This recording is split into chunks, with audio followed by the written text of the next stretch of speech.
안녕하세요. 홍프로 스포츠입니다. 적중하신 가족방분들 모두 축하드립니다. 홍프로 가족방에서 모든 경기, 언오버 및 핸디캡, 최종 조합 공유해드리고 있습니다. 적중률 높은 홍프로 가족방은 고정 댓글에 있는 링크로 문의해 주시기 바랍니다.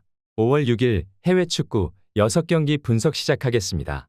첫 번째로 리버풀 대 토트넘 경기 알아보겠습니다. 먼저 리버풀은 지옥 같던 4월을 보냈다. 지난 매치에서도 살라와 클롭 감독의 충돌이 발생하는 등 2대2로 비기며 우승 경쟁은 사실상 끝났다는 평가가 중론이다. 물론 각포와 흐라벤베르흐가 있는 상황에서는 공수 균형이 맞아 떨어지며 전개가 좋아지는 모습을 보여준 점은 긍정적으로 볼 수 있겠다. 그러나 최근 수비진의 폼이 매우 좋지 못하다는 상황은 아쉬운 부분이기도 하다. 이어서 토트넘은 5위를 지키는 것도 힘들 수 있다는 평이다. 현재 엔트리에는 레프트백이 전멸 수준이라 포백을 구성하는 것조차 어려울 수 있다. 드라구신을 투입해서 3백을 만드는 것이 방법이 될 수 있겠지만 포스테코글루 감독은 늘 플랜 B를 세우는 것을 어려워하는 양상을 보였다. 일단 지난 경기에서도 세트피스로 2실점을 내주는 등 오픈 플레이뿐만 아니라 세트피스 전술에 대한 대비도 부족해 보이는 최근이다. 두 팀의 수비력이 최근 상당한 하락세를 보인다. 다만 리버풀 쪽으로 마음이 더 기우는데 플랜 B의 부재로 인해서 토트넘이 현재 스쿼드 상황을 극복하는 것이 어려울 수 있다는 점을 감안해야 할 것이다. 그나마 리버풀이 홈에서 토트넘을 잘 잡아왔고 각포와 흐라벤베르흐가 나오는 매치에서는 경기력이 좋아지는 모습을 보여주기도 했었다. 리버풀 승리를 추천합니다. 두 번째로 프랑크푸르트 대 레버쿠젠 경기 알아보겠습니다. 먼저 프랑크푸르트는 지난 미넨과의 매치에서 어느 정도 견고함을 보여주는 데 성공하긴 했다. 하지만 코우의 쓸데없는 파울이나 경기 초반 수비가 흐트러진 틈을 상대에게 공략당하는 모습은 아쉬웠다. 물론 홈에서는 0대 실점률을 기록하는 등 안정적인 모습을 보여주는 편인데 프랑크푸르트가 압박을 위해 나설 때 레버투젠이 간결하게 빠른 공격 전환으로 공략당할 수 있다는 점은 간과해선 안 될 것이다. 이어서 레버쿠젠은 리그에서도 꾸준한 저력을 뽐내고 있다. 로테이션을 돌리면서 압도적으로 상대를 누르는 맛은 좀 사라지기는 했어도 졌다고 생각한 경기도 극적인 동점골로 비기는 저력은 여전히 인정해줄 수 있을 것이다. 최근 프랑크푸르트를 상대로는 2연승을 기록하는 등 상성도 좋은 편이다. 지공에 능한 팀이기는 해도 프랑크푸르트의 압박을 전환해 공격 전개를 빠르게 이어가는 것은 가능할 것으로 보인다. 레버쿠젠의 로테이션 이슈와 프랑크푸르트의 견고한 수비를 무시하긴 어려울 수 있지만 그래도 압박을 전환으로 이용하는 양상을 높게 쳐줄 수 있을 것으로 보인다. 솔직히 이번 매치를 레버쿠젠이 패하는 그림이 쉽게 상상되지 않는 것이 사실이기도 하다. 레버쿠젠 승리를 추천합니다. 영상은 잘 보고 계신가요? 핸디, 언오버 및 최종 조합 공유받아 보실 수 있는 가족방 입장 방법 알려드리겠습니다. 첫 번째로 영상 하단에 댓글을 클릭해 주세요. 두 번째로 댓글에 링크를 클릭해 주세요. 마지막으로 채팅 참여하기 후 메시지 주시고 답장 기다려 주시면 됩니다. 나가기 하시면 가족방 입장 시켜드릴 수 없습니다. 언제든 편하게 문의 주시기 바랍니다. 세 번째로 AC 밀란 대 제노아 경기 알아보겠습니다. 먼저 AC 밀란은 최근 페이스가 좋은 편이라고 볼 순 없겠다. 그래도 로마와 유벤투스, 인테르를 만나는 등 상당히 까다로운 일정을 치룬 점은 감안해야 할 것이다. 제노아를 상대로는 최근 5연승을 기록하고 있는데 밀란이 압박을 분쇄하는 경우의 수는 많은 편이고 특히 테오와 레앙의 측면이 포인트가 될 수 있겠다. 제노아가 3백으로 나온다고 해도 윙백들이 공격과 수비를 모두 전담해야 하는 리스크가 있을 것이다. 이어서 제노아는 상위권 팀들을 상대로 한계를 보여주고 있는 상황이다. 그나마 기본적인 단단함은 있는 편인데 올 시즌 인터밀란을 제외하면 6위 이상의 팀을 상대로는 멀티 실점을 허용한 적이 없다. 프렌드럽과 바델지 등 중하위권 팀들 중 중원에서의 전력이 좋은 편에 속해 있기도 하다.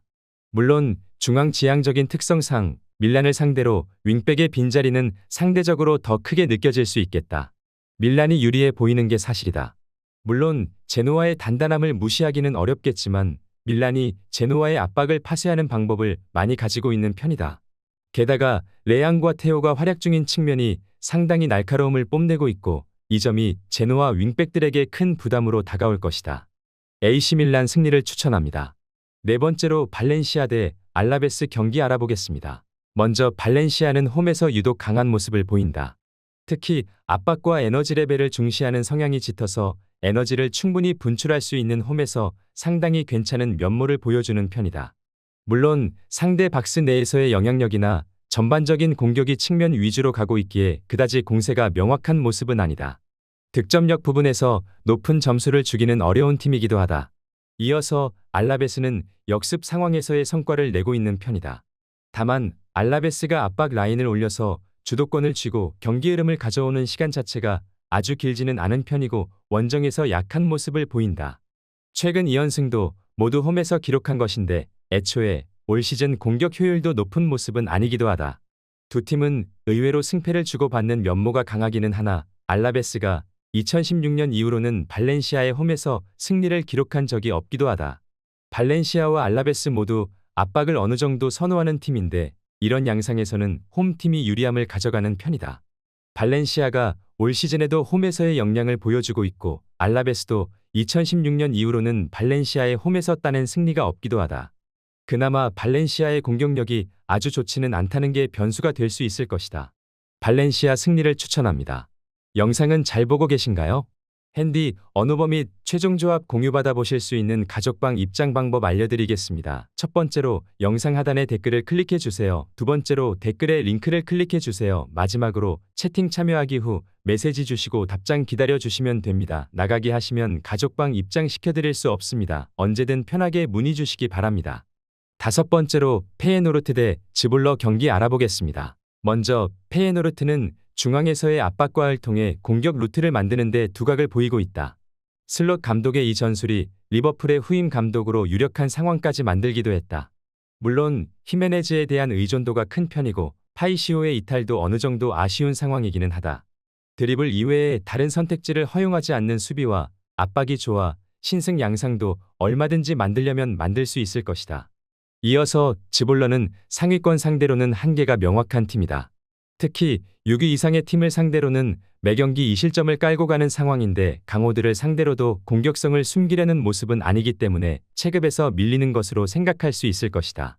최근에 아약스와 위트레흐트를 상대로도 크게 패하는 모습을 보여준 바 있고 페예노르트를 상대로는 상대전적 5연패를 기록 중이기도 하다. 결국 페예노르트가 중원과 측면을 가리지 않고 공격 루트를 만들 수 있다는 점이 크게 작용할 것으로 본다.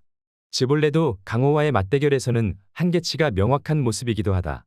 물론 히메네즈의 의존도가 큰 페예노르트 입장에서 홀로 대량 득점 상황을 만들 수 있으리라는 보장은 하기 어려운 게 사실이기도 하다. 페예노르트 승리를 추천합니다.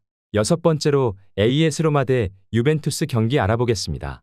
먼저 AS 로마는 일단 리그에서도 UCL 진출권이 사정거리 안에 있다.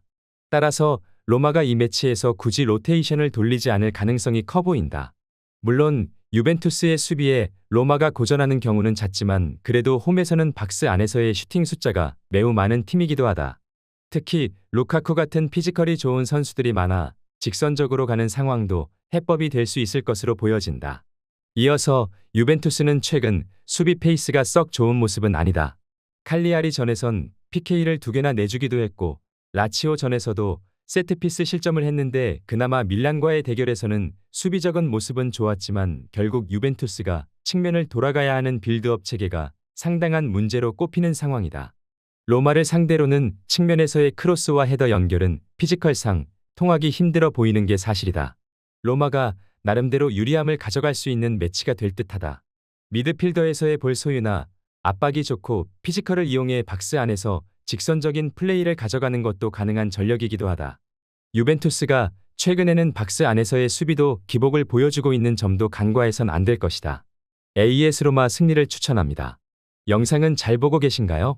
핸디, 언어버 및 최종 조합 공유받아 보실 수 있는 가족방 입장 방법 알려드리겠습니다. 첫 번째로 영상 하단의 댓글을 클릭해 주세요. 두 번째로 댓글에 링크를 클릭해 주세요. 마지막으로 채팅 참여하기 후 메시지 주시고 답장 기다려 주시면 됩니다. 나가기 하시면 가족방 입장 시켜드릴 수 없습니다. 언제든 편하게 문의 주시기 바랍니다.